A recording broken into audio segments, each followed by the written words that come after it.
നമ്മെ കർത്താവിനോട് അടുപ്പിക്കും.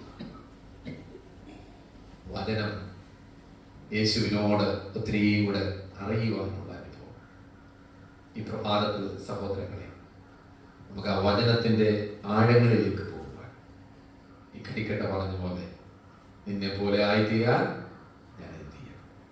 ഒറ്റ കാര്യമുള്ളൂ, ചേർന്ന് നിൽക്കുക. ദൈവത്തോട് ചേർന്ന് നിൽക്കുക എന്ന് പറഞ്ഞാൽ വചനത്തോട് ചേർന്ന് നിൽക്കുക. ശമാശ പ്രാർത്ഥിച്ചതുപോലെ വചനമാണ് എന്തായി മാറിയത്? ജഡമായി മാറിയത്. അതാണ് നമ്മുടെ ആ വചനം ജഡമായി മാത്രമല്ല, അവൻ നമ്മുടെ ഇടയിൽ പാർത്തു. അങ്ങനെ ഇമ്മാനുവേൽ, ദൈവം നമ്മോട് കൂടെ. ഇതാ ദൈവത്തിന്റെ കൂടാരം മനുഷ്യരോട് കൂടെ. എത്ര സുന്ദരമാണ്! ഈ വാക്കുകളൊക്കെ നമ്മൾ ധ്യാനിക്കുമ്പോൾ അതിനിടയാക്കട്ടെ എന്നുള്ള പ്രാർത്ഥനയോടെ നമുക്ക് എടുക്കാം. വേദപുസ്തകത്തിലെ തുരുത്തികൾ, നമ്മള് പഴയ നിയമ ചരിത്രമൊക്കെ പഠിക്കുമ്പോൾ കൂടാരം പല പെരുന്നാളുകളെ കുറിച്ചൊക്കെ നമ്മൾ പഠിക്കാം. അതൊന്നും പറയാൻ ഇപ്പൊ സമയമില്ല. എന്നാൽ നമ്മുടെ വാഴ്ത്തപ്പെട്ട കർത്താവ് ഒടുക്കത്തെ ദിവസം, മഹാദിവസമായ ഒടുക്കത്തെ ഉത്സവത്തിന്റെ അവസാന ദിവസം പറയുന്നത്, ദാഹിക്കുന്നവരെല്ലാവരും എന്നിൽ നിന്ന് പുറപ്പെടുന്ന ദാഹജല നീരുറവ അതിൽ നിന്ന് കുടിക്കട്ടെ, അവർ ചൈതന്യം പ്രാപിക്കട്ടെ എന്ന് പറയുക. അത് നമ്മൾ മനസ്സിൽ വെച്ചുകൊണ്ട് ഈ തുരുത്തികളിലേക്ക് നമുക്ക് കടക്കാം. ഒന്നാമത്തെ തുരുത്തി, അതിനാധാരമായിട്ട് നമുക്കൊരു വാക്യം വായിക്കാം. ഉൽപ്പത്തിയുടെ പുസ്തകം 21-ാമത്തെ അധ്യായം 14-ാമത്തെ വാക്യം. ഉൽപ്പത്തിയുടെ പുസ്തകം 21-ാം അധ്യായം 14-ാമത്തെ വാക്യം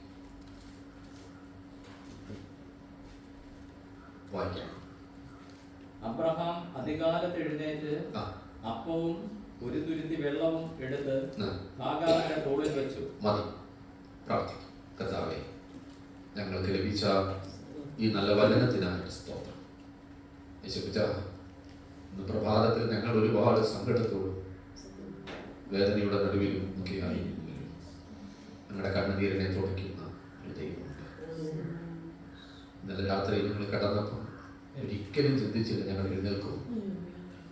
പക്ഷെ പ്രഭാതത്തിൽ ഞങ്ങളെ നീ തട്ടി ഉണർത്തി. ഞങ്ങളുടെ കാലുകളെ ഭൂമിയിൽ ഉറപ്പിക്കാനുള്ള ശേഷി ബലമുള്ള അങ്ങയുടെ കരങ്ങൾ പിടിച്ചു. ഈ പ്രഭാതത്തിൽ ഈ ചാപ്പലിലേക്ക് അഭിമന്യ തിരുമേനിയോടൊപ്പം, വൈദികരോടൊപ്പം, ശമാസന്മാരോടൊപ്പം, സേവനിമാരോടൊപ്പം ഒരുമിച്ചിരിപ്പാൻ അവസരം. ബലഹീനമായ അടിയന്റെ ശബ്ദത്തോടൊപ്പം ബലമുള്ള അവിടുത്തെ ശബ്ദം അവിടുന്ന് കൂട്ടിച്ചേർക്കണമേ. ഈ പ്രഭാതം ഞങ്ങൾക്ക് നൽകിയതിനായി സ്തോത്രം. വചനം ഞങ്ങളുടെ കാലിന് ദീപം, ഞങ്ങളുടെ പാതയ്ക്ക് പ്രകാശം. ഈ പ്രഭാതത്തിൽ ഹൃദയദുർഗത്തോടിരിക്കട്ടെ. സകലതും യേശുവിന്റെ നാമത്തിൽ തന്നെ. അബ്രഹാം അതികാലത്തെ എഴുന്നേറ്റു. വേദപുസ്തകത്തിലെ ഒന്നാമത്തെ തുരുത്തി ബോട്ടിൽ ഓഫ് വാട്ടർ, വെള്ളത്തുരുത്തി. ഈ തുരുത്തി നമ്മളെ പഠിപ്പിക്കുന്ന ചില നല്ല പാഠങ്ങളുണ്ട്. അബ്രഹാം രാവിലെ എഴുന്നേറ്റ് തന്റെ ദാസി ആയ ഹാഗാർ, അവൾക്കിപ്പോ ഒറ്റയ്ക്കല്ല, അവളുടെ കൂടെ ആരുണ്ട്? ഒരു കുഞ്ഞുണ്ട്. ഇത് രണ്ടാമത്തെ പ്രാവശ്യമാണ് ഇവൾ ഈ ഭവനത്തിൽ നിന്ന് പുറത്തോട്ട് പോകുന്നത്. നമുക്കറിയാമല്ലോ, അബ്രഹാം സാറായും ദമ്പതിമാരാണ്. പക്ഷെ അവരുടെ ജീവിതത്തിൽ ഒരു പ്രയാസം എല്ലാം ഉണ്ടെങ്കിലും അവർക്ക് ആരില്ലായിരുന്നു, ഒരു കുഞ്ഞില്ലായിരുന്നു. ആളുകൾ കഴിഞ്ഞപ്പം സാറ ചെന്ന അബ്രഹാം വെറുതെ ഇരുന്നൊരു മനുഷ്യനാണ്. സ്ത്രീകൾ കുറവാണ്, വെറുതെ ഇരുന്ന മനുഷ്യനാണ്. അയാളുടെ ചെന്നിട്ടുള്ളത് ഇരുന്നാ മതിയോ? നമുക്കൊരു കുഞ്ഞൊന്നുമില്ല, ഒരു കാര്യം ചെയ്യേ, എനിക്കോ പറ്റുന്നില്ല, എന്റെ ദാസിയുടെ അടുക്കൽ നീ പോകും. ആ പാവപ്പെട്ടവനെ കൊണ്ട് ഈ പണി ചെയ്യിപ്പിച്ചു. അവസാനം ഇവൾ ഗർഭിണിയാണെന്ന് അറിഞ്ഞപ്പോൾ ഇവളുടെ മട്ടുമാറി. അതിലും അങ്ങനല്ലേ, ചിലർക്ക് കിട്ടുമ്പം ചിലർക്കൊന്നും സഹിക്കത്തില്ല. അവരിന്നൊന്നും ഈ വെപ്രമോ ആളുകൾക്ക്, എന്തൊരു വെപ്രമോ. അതിലത്ത് എന്തെങ്കിലും ഒന്ന് ഉയർന്നാൽ ഉടനെ പ്രളയമാണ്. പിന്നെ എന്തെല്ലാം മാർഗങ്ങളാണ്. അതുകൊണ്ട് അവളെ മാറ്റി, അവിടെ ഈ യജമാനത്തിയുടെ ശല്യം സഹിക്കവയ്യാതെ ഗർഭിണിയായവൾ മരുഭൂമിയെ കുടിപ്പിക്കും. അവളോട് ചെന്ന് മരുഭൂമി അടയ്ക്കുന്നപ്പോൾ ദൂതൻ അവളോട് പറഞ്ഞൊരു കാര്യമുണ്ട്, ഹാഗാറേ, നിനക്കിവിടെ എന്ത് കാര്യം? നീ വീണ്ടും യജമാനത്തിയുടെ അടുക്കൽ പോയി അവിടെ അനുസരിച്ച് ജീവിക്കുക. വീണ്ടും ഹാഗാർ മടങ്ങി വന്നു. പക്ഷെ അപ്പോഴാണ് മറ്റൊരു സംഭവം ഉണ്ടായത്. എന്തുണ്ടായത്? ഈ സാറ ഗർഭിണിയായി സാറ ഒരു മകനെ പ്രസവിച്ചു. അപ്പോൾ വീണ്ടും നമുക്ക് പ്രയാസം വന്നു. അവളൊരു കാര്യം തീരുമാനിച്ചു, ഇനി ഇവിടെ നിർത്തിയിട്ട് കാര്യമില്ല. അതുകൊണ്ട് ഇവിടെ എന്ത് ചെയ്യണം? പുറത്താക്കണം. അബ്രഹാമിന്റെ അടുക്കൽ ചെന്നിട്ട് പറഞ്ഞു, ഈ ദാസിയെ എന്ത് ചെയ്യണം? പുറത്താക്കണം. അബ്രഹാം അനുസരിച്ചു. എനിക്ക് ഈ അബ്രഹാമിനോട് ഒത്തിരി ചിന്തയുണ്ട്. എന്താണെന്നറിയാമോ? അങ്ങ് ഭാര്യ പറഞ്ഞെല്ലാം നിൽക്കുന്നവരാണ്. അല്ല, ഒരു പരിധി വരെ അത് നല്ലതാ. നമുക്ക് ആരോഗ്യത്തിന് ഇപ്പോഴത്തെ ഒരു സിറ്റുവേഷന് നമുക്കത് നല്ലതാ. ഞാൻ ഈ പറഞ്ഞതിന്റെ ആശയം അവരെ കൂടി അനുസരിക്കുക. അവര് ഇദ്ദേഹത്തെ പുറത്താക്കാൻ തീരുമാനിക്കുക. പക്ഷെ പുറത്താക്കുന്നതിന് മുമ്പ് അബ്രഹാം കൊടുത്ത രണ്ട് കാര്യമുണ്ട്. ഒന്ന്, ഒരു തുരുത്തി വെള്ളം ബോട്ടിൽ പാടും. പിന്നെന്താ പറഞ്ഞത്? ഇത് രണ്ടും കൊടുത്തയച്ചു വിട്ടു.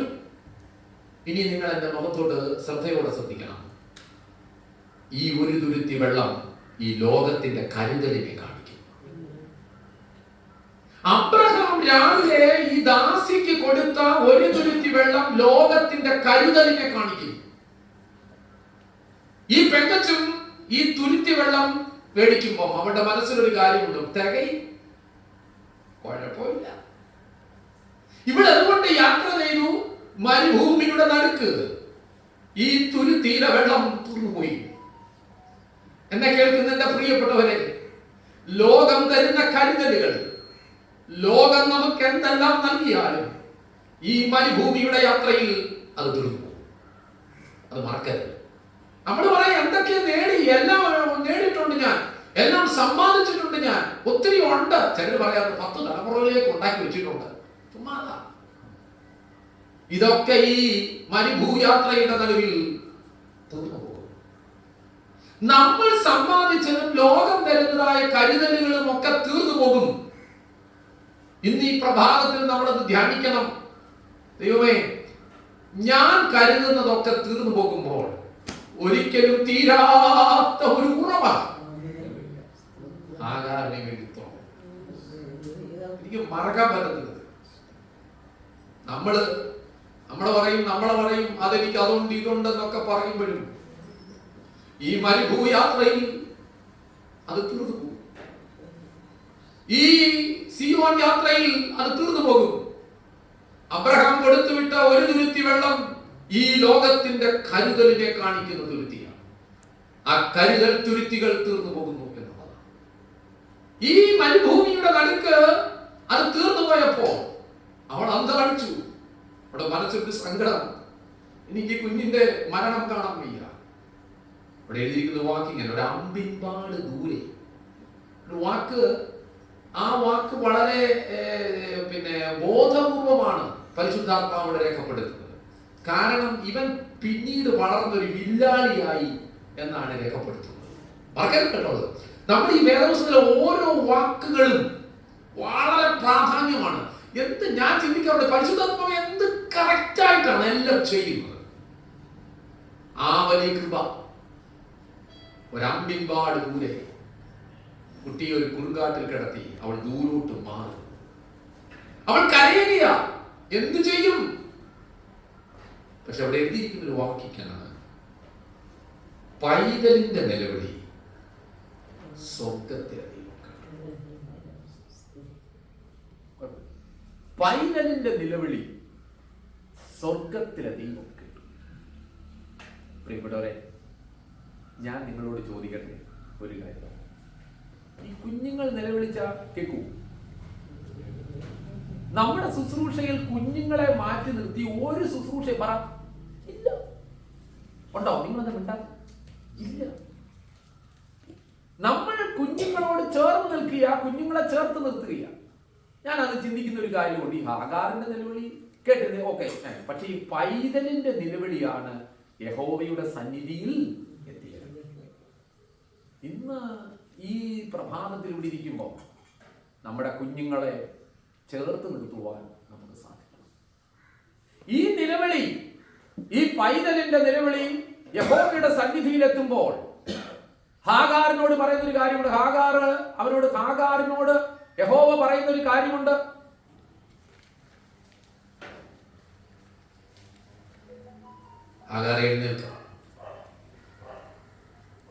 പ്രിയപ്പെട്ടവരെ, ഈ സമയത്ത് ഹാഗാറിനോട് പറയുന്നു, അവളുടെ കണ്ണു തുറന്നു, അവൾ ഒരു നീരുറക്ക.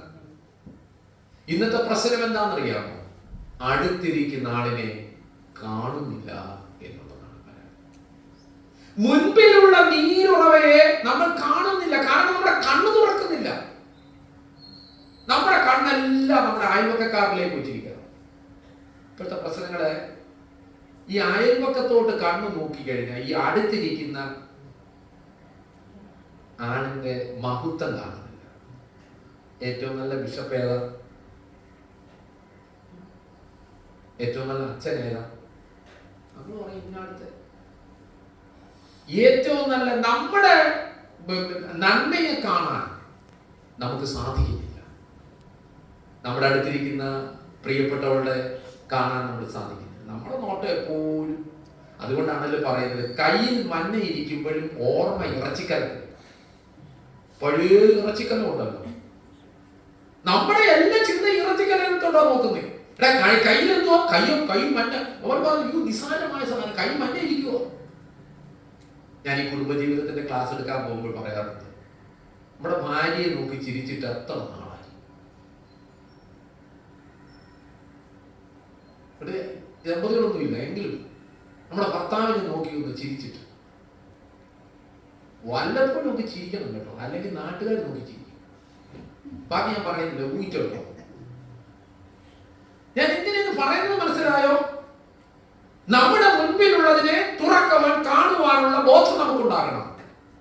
അവൾ കണ്ണു തുറന്നു, ഒരു നീരുറവ കണ്ടു. സ്തോത്രം. അവളും മകനും അതിൽ നിന്ന് കുടിച്ച് ചൈതന്യം പ്രാപിച്ചു. പക്ഷെ പ്രശ്നം എന്തെന്നറിയാമോ?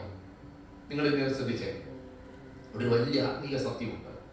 അബ്രഹാം കൊടുത്തുവിട്ട ഒരു തുരുത്തി വെള്ളം മരുഭൂയാത്രയിൽ തീർന്നു പോയപ്പോൾ സ്വർഗത്തിലെ ദൈവം അവർക്ക് വേണ്ടി തുറന്നു കൊടുത്ത നീരുറവ ഇത് ഇതുവരെയും വറ്റിയിട്ടില്ല. അതാണ് ദൈവം തുറന്ന ഉറവ, അത് വറ്റത്തില്ല. ബാക്കി എല്ലാം വറ്റും. ഈ ലോകത്തിന്റെ കരുതൽ തീർന്നു പോകുമ്പോൾ സ്വർഗത്തിലെ ദൈവം നമുക്ക് വേണ്ടി ഒരു ഉറവ തുറന്നു. ആ ഉറവയിൽ നിന്ന് കുടിക്കുവാൻ, ആ ഉറവയോട് അതാ പറയുന്നത്, ദാഹിക്കുന്ന എല്ലാവരുമേ എന്റെ അടുക്കൽ. അവന്റെ ചങ്ക് തുറന്നു നമ്മെ കൂട്ടിയ ഒരു ദൈവം. കാലോറിയിലേക്ക് നോക്കണം. നമുക്ക് വേണ്ടി ഉറവ തുറന്നു. അവന്റെ മാറിടത്തിൽ കുത്തിയപ്പം രക്തവും ജലവും ഒഴുകി. കണ്ടോ? അതിങ്ങനെ ഒഴുകുകയാണ്. അത് ഒരിക്കലും നിന്നിട്ടില്ല. ഈ പ്രഭാതത്തിൽ ലോകത്തിന്റെ കരുതൽ തീർന്നു പോകുമ്പോൾ സ്വർഗത്തിലെ ദൈവം തുറക്കുന്ന ഉറവയ്ക്കായി സ്തോത്രം. ആ ഉറവയിൽ നിന്ന് നാം ചൈതന്യം പ്രാപിപ്പാനായിട്ട് ഇടയായി തീരണം എന്നുള്ളതാണ്. രണ്ട്, വേദപുസ്തകത്തിലെ 2-ാമത്തെ തുരുത്തി 56-ാം സങ്കീർത്തനം 8-ാമത്തെ വാക്യം. 56-ാം സങ്കീർത്തനം 8-ാമത്തെ വാക്യം.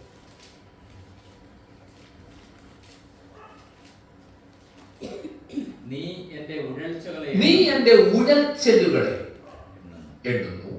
എന്റെ കണ്ണുനീർ നിന്റെ തുരുത്തിയിൽ ആക്കി വെക്കണമേ. അത് നിന്റെ പുസ്തകത്തിൽ ഇല്ലയോ? വളരെ മനോഹരമായ ഒരു സംഗീതം. ബോട്ടിൽ ഓഫ് ഗോഡ്, ദൈവത്തിന്റെ തുരുത്തി. ദൈവത്തിനൊരു തുരുത്തിയുണ്ട്. നിന്റെ ഉഴൽച്ചലുകളെ അവൻ എണ്ണുന്നു, നിന്റെ കണ്ണുനീർ. ഞാൻ എൻ്റെ പ്രിയ ഇവിടെ ഇരിക്കുന്നവരോട് പറയട്ടെ, നാം ഒഴുകിയ കണ്ണുനീരിന് ഈ തറയിൽ വീണ് പറ്റിപ്പോകുവാൻ ദൈവം അനുവദിക്കുന്നില്ല. അത് ശേഖരിക്കുന്ന ഒരു തുരുത്തിയുണ്ട്.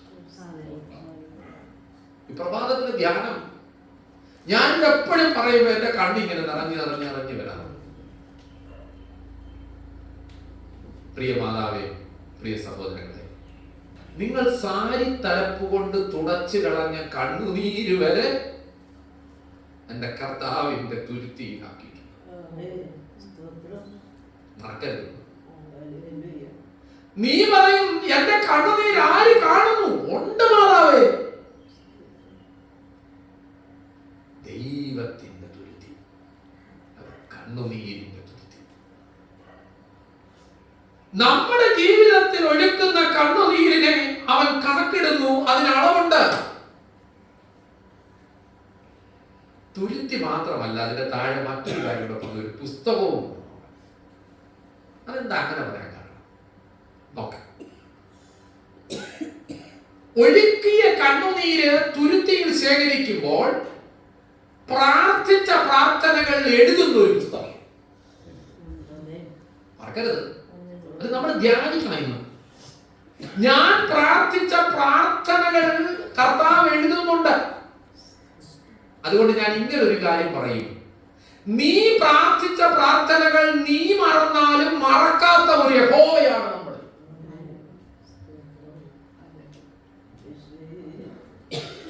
നമ്മൾ പ്രാർത്ഥിച്ച പലതും മറന്നുപോയി. 2025 പ്രാരംഭത്തിൽ ഞാൻ ഒരു കൺവെൻഷൻ മീറ്റിംഗിൽ പറഞ്ഞു, 2024 നമ്മൾ പ്രാർത്ഥിച്ചതൊന്നും യേശു തന്നില്ലേലും നീ പ്രാർത്ഥിക്കാത്ത പലതും കർത്താവ് നമുക്ക് നൽകി. ശരിയോ തെറ്റോ? സ്തോത്രം പറയണോ? അതിനൊക്കെ അങ്ങനെയാണ്. നീ പ്രാർത്ഥിച്ചത് നീ മറന്നു, പക്ഷേ യഹോവ മറന്നില്ല, എന്റെ പ്രാണനാഥൻ മറന്നില്ല, യേശു മറന്നില്ല. ക്രിസ്മസിന്റെ കാലയളവിൽ നമ്മൾ ധ്യാനിക്കുന്ന ഒരു ധ്യാനമാണല്ലോ സെക്കരിയാവിനോടുള്ള അറിയിപ്പ്. കല്യാണം കഴിഞ്ഞപ്പോൾ സെക്കരിയ പുരോഹിതനും എലിസബത്ത് കൊച്ചമ്മയും കൂടെ അങ്ങോട്ട് പ്രാർത്ഥന തുടങ്ങി. 1 കൊല്ലം 2 കൊല്ലം 3 കൊല്ലം നമ്മളൊക്കെ ഈ കുഞ്ഞുങ്ങൾക്ക് വേണ്ടി പ്രാർത്ഥിക്കുന്നത് എപ്പോഴും. കല്യാണം കഴിഞ്ഞ് ഒരു 3-4 കൊല്ലം കഴിയുമ്പോഴാണ് നമ്മൾ ഈ പെയ്യ പ്രാർത്ഥന അച്ഛനെ പറഞ്ഞ് ശരിയാണ്. അതുവരെയൊക്കെ നമ്മളിങ്ങനെ ചുരുക്കി 5, 10, 12, 15, 20, 25, 30 ഇങ്ങനെ പോയി പ്രാർത്ഥന. അവസാനം ഇവരങ്ങ് മാറുന്നു, പ്രാണയം ചെയ്തു. ഇനിയാണ് നമ്മൾ കേൾക്കേണ്ട വാചകം, സെക്കരിയാവേ നിന്റെ പ്രാർത്ഥനയ്ക്ക് ഉത്തരം. നിന്റെ പ്രാർത്ഥനയ്ക്ക് ഉത്തരമായി. കഴിഞ്ഞ കാലങ്ങളിൽ നീ പ്രാർത്ഥിച്ച പ്രാർത്ഥനകൾ നീ മറന്നു, പക്ഷെ ഞാൻ മറന്നില്ല. തക്ക സമയത്ത് ദൈവം നിനക്ക് വേണ്ടി ഉത്തരമരുളും. എത്ര പേർ വിശ്വസിക്കുന്നു ഈ രാത്രി പ്രഭാതത്തിൽ? നമ്മുടെ പ്രാർത്ഥനകൾ നാം മറന്നാലും മറക്കാത്ത ഒരു യഹോവയുള്ളതിനായി. അതുകൊണ്ട് നമ്മുടെ പ്രാർത്ഥനകൾ എഴുതി വെക്കുന്ന പുസ്തകവും നമ്മുടെ കണ്ണുനീരിനെ കാണുന്ന ഒരു ദൈവമുണ്ട്. ആ ദൈവത്തോടാണ് നമുക്ക് കാര്യങ്ങൾ. അതുകൊണ്ട് ദൈവത്തിന്റെ തുരുത്തി നമ്മളെ പഠിപ്പിക്കുന്നത് വിലയുള്ളതാണ് നമ്മുടെ കണ്ണുനീര് എന്നുള്ളതാണ്. ഓരോ വിശ്വാസിയുടെയും ഓരോ ദൈവ പൈതലിന്റെയും കണ്ണുനീരിന് ദൈവം വിലയിടുന്നു. അവന്റെ പ്രാർത്ഥനകൾ അനുഗ്രഹത്തിന്റെ പ്രാർത്ഥനകളായി മാറും എന്നുള്ളതാണ് സത്യം. നമുക്ക് നമ്മെ തന്നെ ദൈവകരങ്ങളിൽ സമർപ്പിക്കാൻ പ്രഭാതത്തിൽ സാധിക്കും. അതിന്റെ ബാക്കി ഭാഗങ്ങളിലോട്ടൊന്നും കയറാതെ കമ്പിവാദ്യങ്ങളിലാണ് ഞാനിത് പറഞ്ഞു വന്നെങ്കിൽ ഇത് തീരത്തുള്ളൂ. അതുകൊണ്ട് വേദപുസ്തകത്തിലെ 2ാമത്തെ തുരുത്തി ദൈവത്തിന്റെ തുരുത്തി. 3. വേദപുസ്തകത്തിലെ മൂന്നാമത്തെ തുരുത്തി. ഇത് വളരെ മനോഹരമാണ്. വിശുദ്ധനായ മത്തായി എഴുതിയ സുവിശേഷം 9-ാം അധ്യായം അതിന്റെ 17-ാമത്തെ വാക്യം. 9-ാം അധ്യായം അതിന്റെ 17-ാമത്തെ വാക്യം വായിക്കാം. 9-ാം അധ്യായം 17-ാമത്തെ വാക്യം. പുതുവീഞ്ഞ് പഴയ തുരുത്തിയിൽ പകരുമാറില്ല. പകർന്നാൽ തുരുത്തി പൊളിഞ്ഞ് വീഞ്ഞൊഴുകി പോകും, തുരുത്തിയും നശിച്ചു പോകും. അതുകൊണ്ട് പുതുവീഞ്ഞ് പുതിയ തുരുത്തിയിലെ പകർന്നു വയ്ക്കാറുള്ളൂ. മതി, ന്യൂ ബോട്ടിൽ, പുതിയ തുരുത്തി. വേദപുസ്തകത്തിലെ മൂന്നാമത്തെ തുരുത്തി പുതിയ തുരുത്തി, ന്യൂ ബോട്ടിൽ. എഴുതി കഴിഞ്ഞെങ്കിൽ എന്ന് നോക്കിയാൽ ഈ പുതിയ തുരുത്തി എന്ന് പറയുമ്പോൾ നമ്മുടെ പ്രശ്നം ഈ പഴയത് കൊണ്ട് വന്നിരിക്കുക. ഒരുവൻ ക്രിസ്തുവിലായാൽ അവൻ പുതിയ സൃഷ്ടിയാകുന്നു, പഴയത് കഴിഞ്ഞു പോയി, ഇതാ സകലതും പുതുതായിരിക്കും. ചിലരുടെ തുരുത്തി കീറിയാലും മാറ്റത്തില്ല. ആ കീറി തുരുത്തി കൊണ്ടിട്ട് പോരുക. എന്നിട്ട് ഇവിടെ നിന്ന് പ്രാപിക്കുക. എവിടെ പ്രാപിക്കാനാ? എന്തോ പ്രാപിക്കാൻ? തുരുത്തി മാറ്റാതെ ഒരു രക്ഷയില്ല. മാറ്റിയിട്ടുണ്ടോ? വല്യപ്പൻ അങ്ങനായിരുന്നു, വല്യപ്പൻ ഇങ്ങനായിരുന്നു.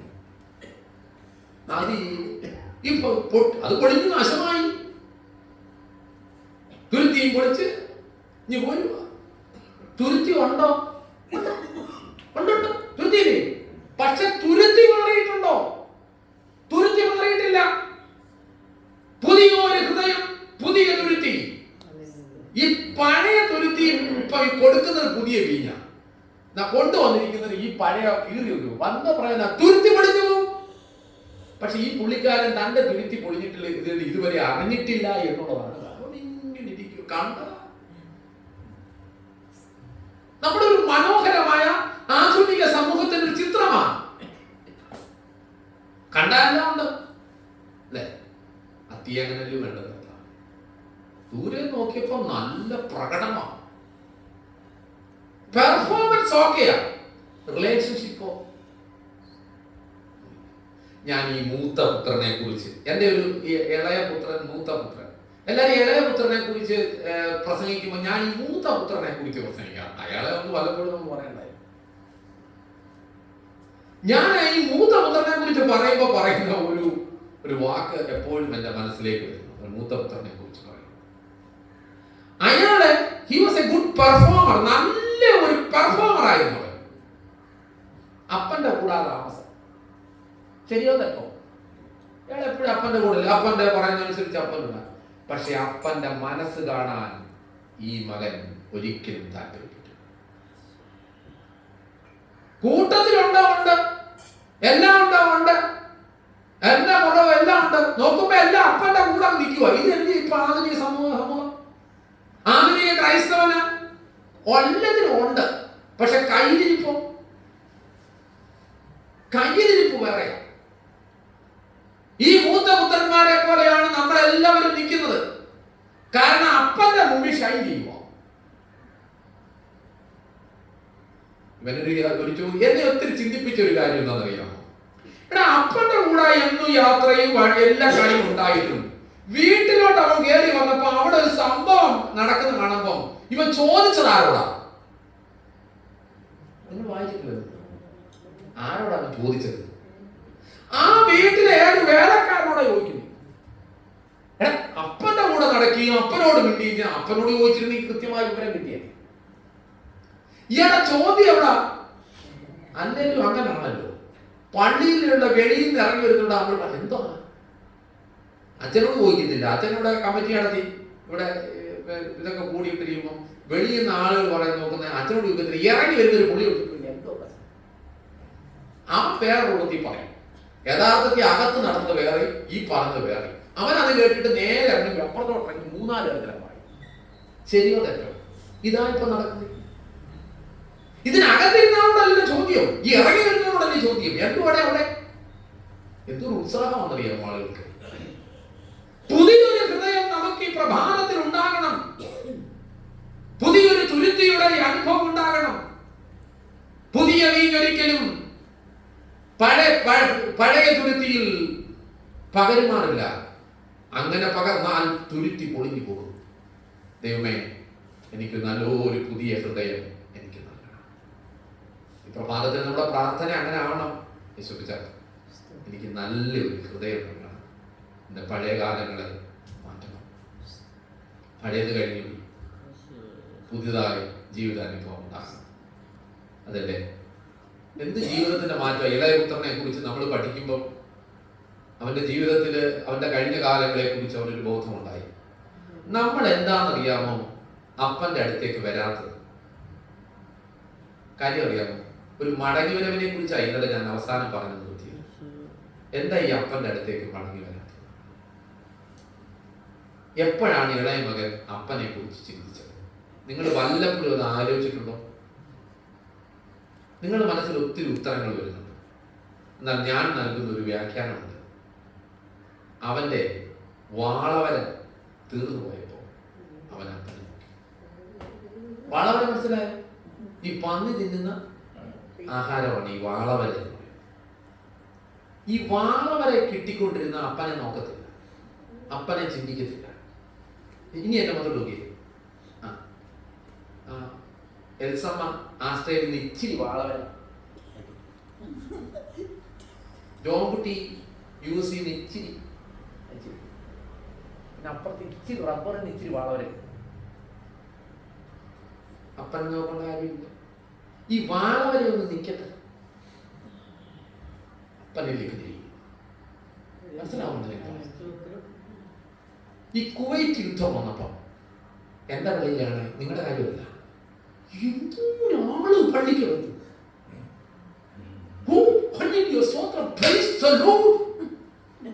ആത്മാവിലാവോ എല്ലാരും? കാരണം വാളവരെ നിൽക്കാൻ പോവാ. കുവൈറ്റ് യുദ്ധം നിന്നു പള്ളിയുടെ.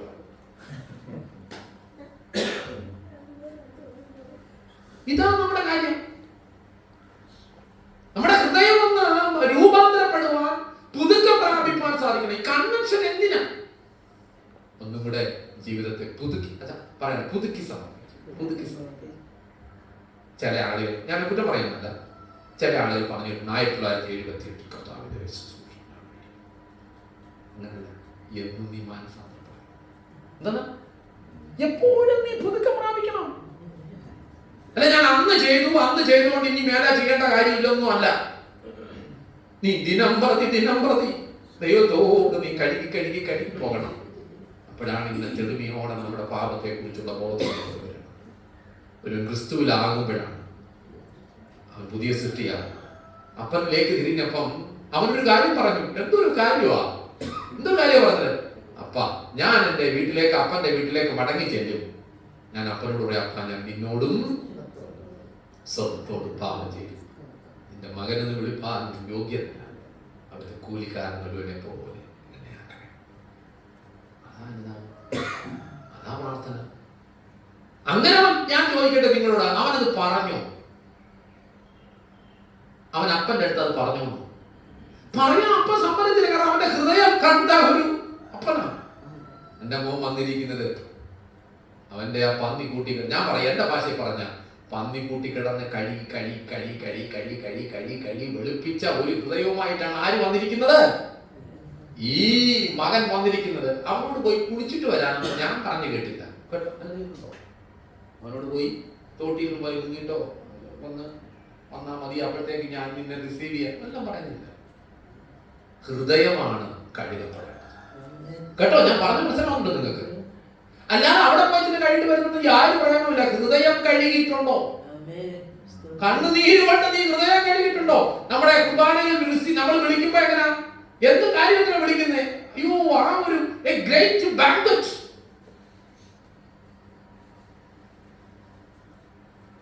ഒറ്റ കാര്യം മതി, അനുദപിച്ചു വരുന്നവർക്ക് അതേ ഉള്ളൂ. അവനോട് ചോദിച്ചാൽ അവൻ പറയും, ഇന്നലെ എന്തോ മോനെ കഴിച്ചേ? വാളവര. മെനഞ്ഞാന്നോ? വാളവര. അതിന്റെ തലേന്നോ? വാളവര. ഈ വാളവര കഴിച്ചവനെ കണ്ടാലേ. പക്ഷെ അപ്പന്റെ വീട്ടിൽ ഒരുക്കി വെച്ചിരിക്കുന്ന എന്തോ പറ, വിഭവസമർത്ഥം എല്ലാം ഉണ്ട്. ഇവിടെ പാട്ടുണ്ട്, സങ്കീർത്തനമുണ്ട്, സ്തുതിയുണ്ട്, സ്തോത്രമുണ്ട്, ഹല്ലേലൂയുണ്ട്. എന്തിനാ ഓടുന്നത്? ഇവിടെ ഉണ്ടല്ലോ എല്ലാം. ഇതെല്ലാം ഉപേക്ഷിച്ചു പോയവനാണ്. പുതിയൊരു ഹൃദയം, ന്യൂ ബോഡി. വേദപുസ്തകത്തിലെ മൂന്നാമത്തെ തുരുത്തി. ഈ തുരുത്തി എൻ്റെ ജീവിതവുമായി ഒത്തിരി ബന്ധമുള്ള ഒരു തുരുത്തിയാണ്. ഇവിടെ ഇരിക്കുന്ന നിങ്ങളുടെ ജീവിതവുമായി അതിന് അഭേദ്യമായ ബന്ധം കാണും. ഞാൻ ഇത് എഴുതിക്കൊണ്ടിരിക്കുമ്പോൾ അവസാനം എഴുതി നിർത്തുമ്പോൾ എൻ്റെ കണ്ണ് നിറഞ്ഞൊഴുകി ഈ ഡയറിയിൽ ഇത് കുതിർന്നിട്ടുണ്ട്, കണ്ണുനീര്. ഞാൻ എഴുതിക്കൊണ്ടിരിക്കുമ്പോൾ എൻ്റെ ഭാര്യ ആനി അവൾ എന്നോട് ചോദിക്കുന്ന ഒരു ചോദ്യം, എല്ലാ പ്രസംഗങ്ങൾ എഴുതുമ്പോൾ, ചില പ്രസംഗങ്ങൾ എഴുതുമ്പോൾ കണ്ണിങ്ങനെ നിറഞ്ഞു വരുമ്പോൾ ചോദിക്കും, നിങ്ങൾ എന്തിനാണ് കരയുന്നത്? കാരണം എൻ്റെ പ്രസംഗങ്ങളെല്ലാം കണ്ണുനീരിൽ എഴുതിയ പ്രസംഗങ്ങളാണ്. അനുതാപമില്ലെങ്കിൽ ഒരു കാര്യം.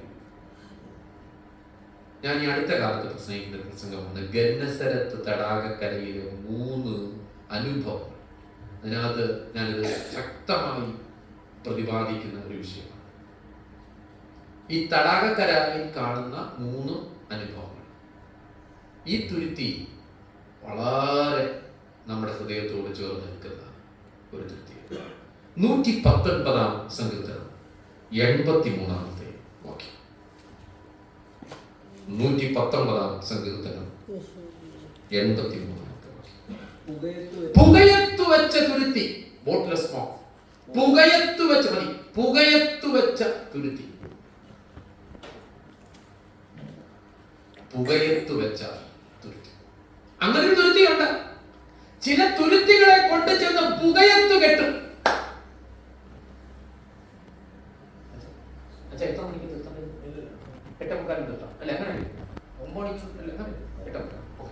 പുകയത്തു വെച്ച തുരുത്തി. ചില തുരുത്തികൾ അങ്ങനെ ചിലതിനെ കൊണ്ടുപോയി പുകയത്ത് കെട്ടും. എന്തിനാ ഈ തുരുത്തി പുകയത്ത് കെട്ടുന്നത്? തുരുത്തിക്കകത്ത് എന്താ?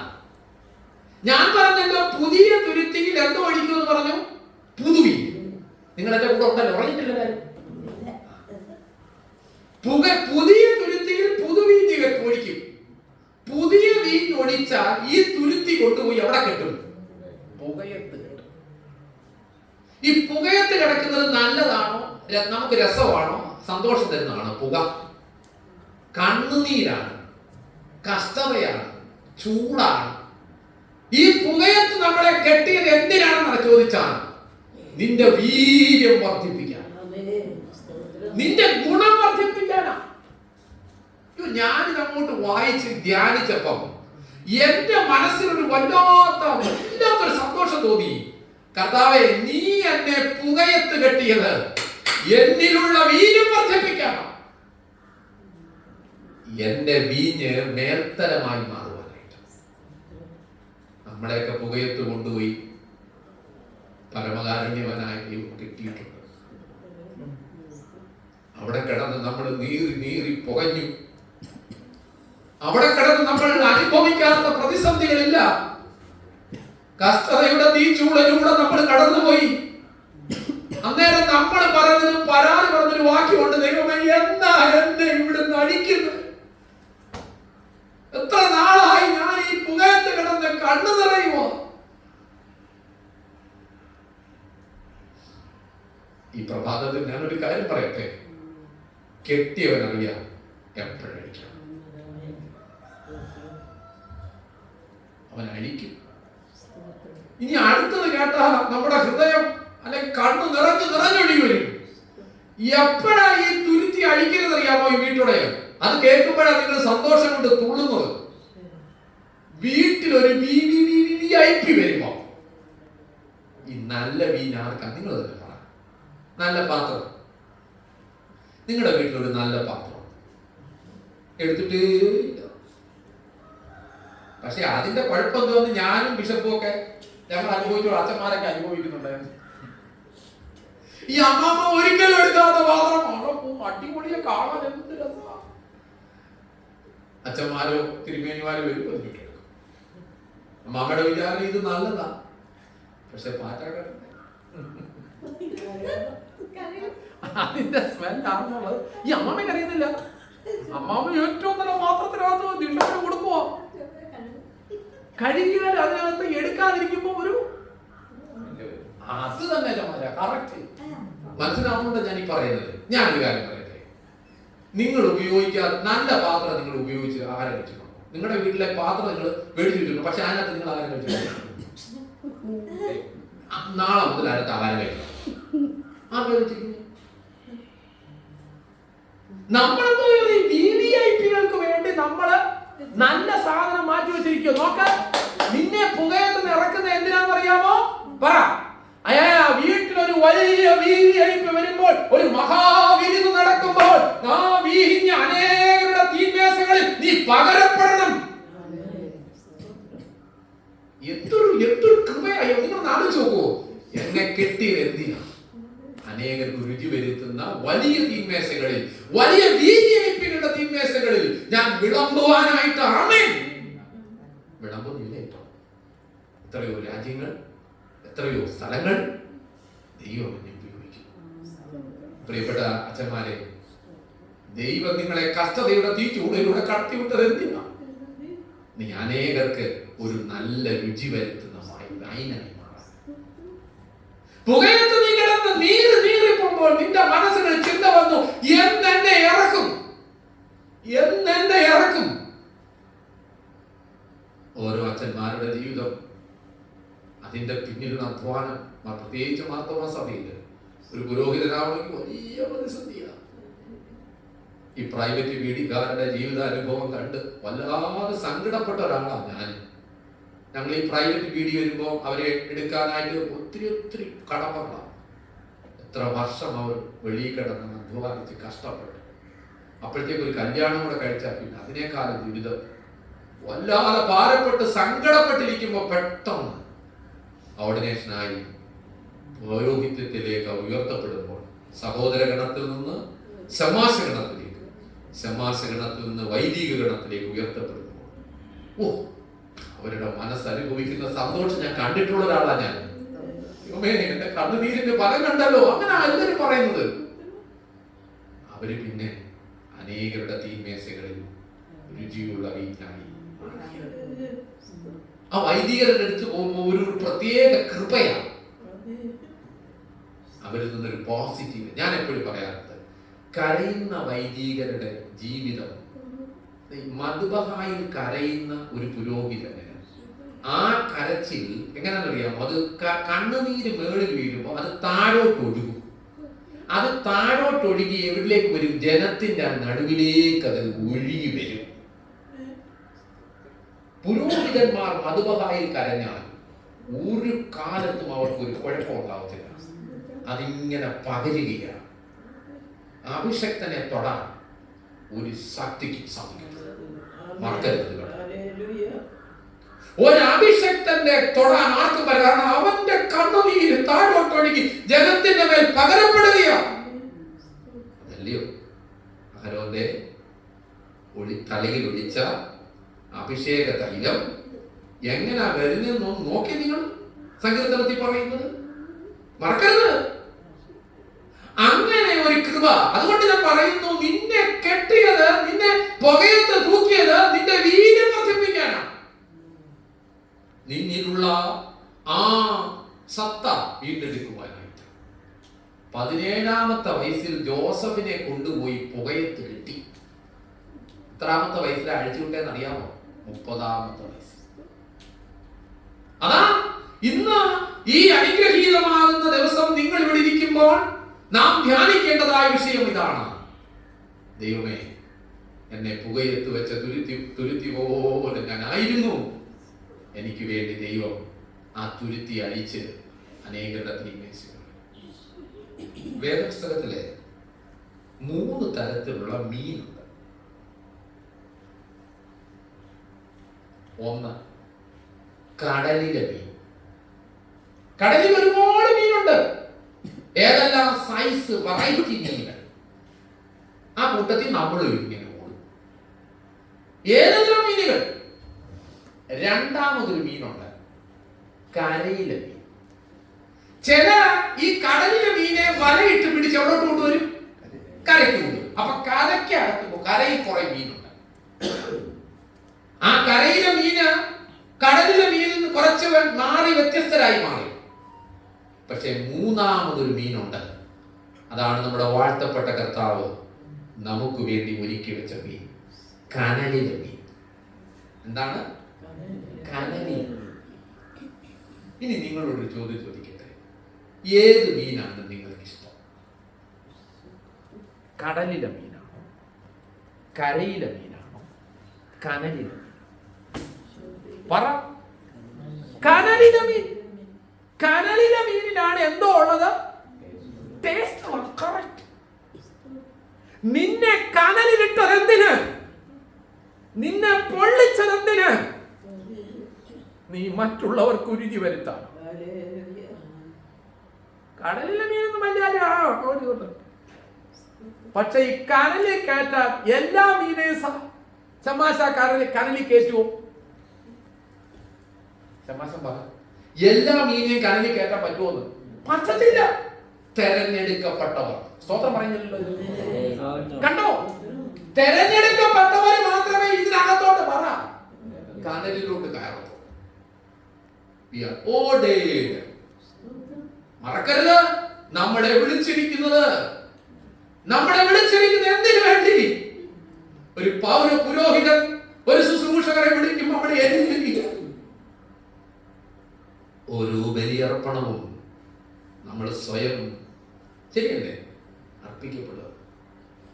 ഞാൻ ഈ പുരോഹിതന്മാരുമായി സംസാരിക്കുമ്പോൾ പറയുന്നൊരു കാര്യം, അവരുടെ മനസ്സിലൊരു ആഗ്രഹമുണ്ട്. എന്തോന്നറിയാം?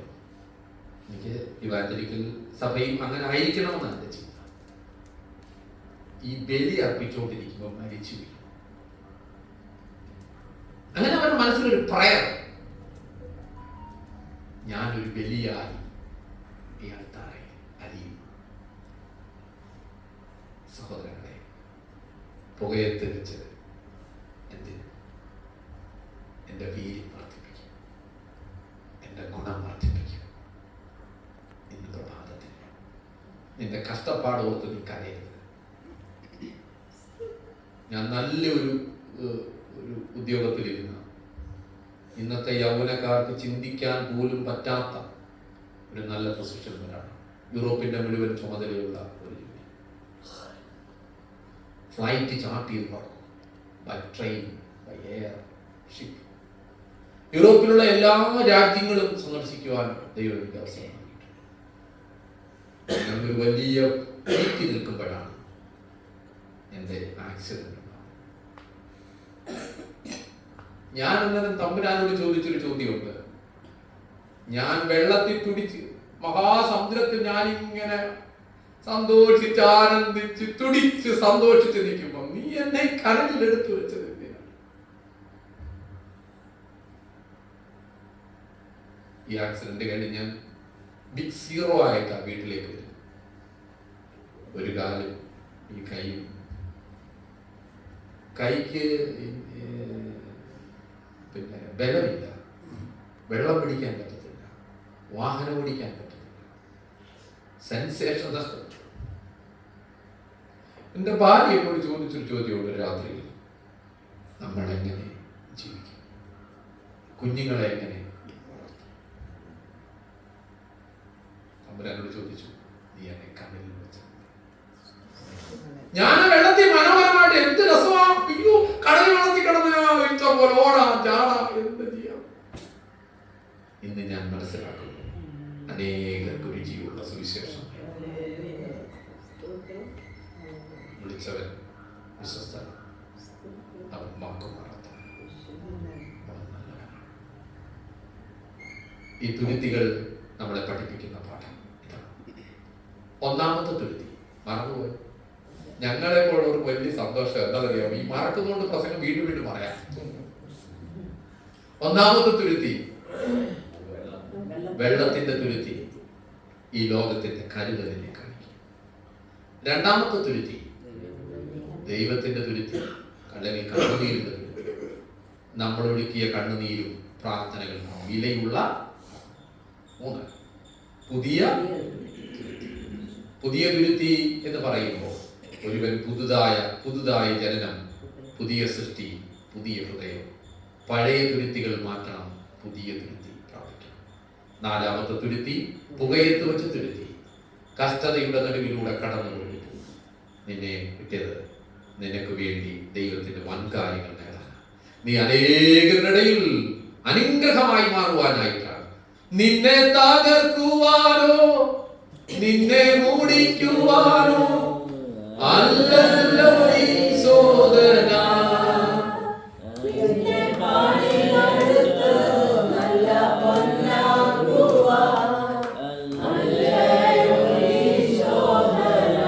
നിന്നെ തകർക്കുവാനോ നിന്നെ മൂടിക്കുവാനോ അല്ലല്ലോ ഈ വേദന. ഹല്ലേലൂയ. നിന്നെ പണിതെടുത്ത് നല്ല പൊന്നാക്കുവാൻ അല്ലയോ ഈ ശോധന. കഷ്ടങ്ങളിലും പതറിടലേ, ആമേൻ, കണ്ണുനീരിലും താഴ്ന്നിടലേ, ഞാനെന്നും നിന്റെ ദൈവം, ആമേൻ,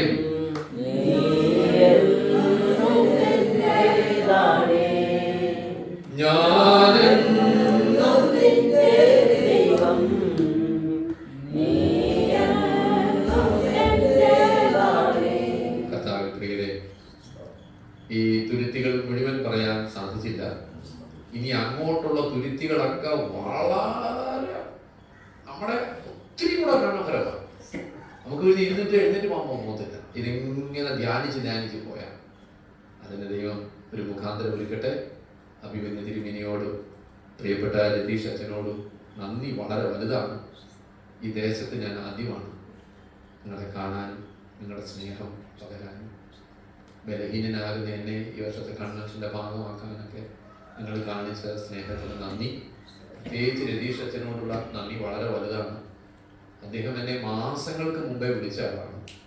അദ്ദേഹത്തിന് ഒരു നല്ല ഒരു ഫോർകാസ്റ്റ്, എന്താ പറയുക, ഒരു ദീർഘവീക്ഷണമുള്ള ഒരു അച്ഛനാണ് എന്തായാലും. കാരണം അത് കഴിഞ്ഞ ശേഷം എനിക്ക് എറണാകുളത്ത് നിന്നും അതുപോലെ തന്നെ 2-3 സ്ഥലങ്ങളിൽ നിന്നൊക്കെയുള്ള വലിയ ഓഫറുകൾ വന്നിട്ടും ഞാൻ ഇതിനകത്ത് പിടിച്ചു നിൽക്കാൻ കാരണം എനിക്ക് ഈ പ്രദേശം, ഈ സഭ നിങ്ങളോടൊപ്പം ആയിരിക്കാൻ ദൈവം എനിക്ക് അവസരം നൽകി. ബൈബിൾ ക്ലാസ് നാളെ കൊണ്ടുവന്ന് എനിക്കറിയണം. അപ്പോൾ അങ്ങനെയൊക്കെയുള്ള ക്ലാസ്സുകൾ ക്രമീകരിക്കുന്ന നന്ദിയും സ്നേഹമുണ്ട്. നിങ്ങളുടെ പ്രാർത്ഥനാ വിഷയങ്ങളുണ്ടെങ്കിൽ ഞാൻ പ്രാർത്ഥിക്കാം. നിങ്ങളുടെ അടുത്ത് നന്ദി. ദൈവം നിങ്ങളെ അനുഗ്രഹിക്കട്ടെ. എല്ലാ ഭാവങ്ങളും പ്രാർത്ഥനകളും നേരുന്നു.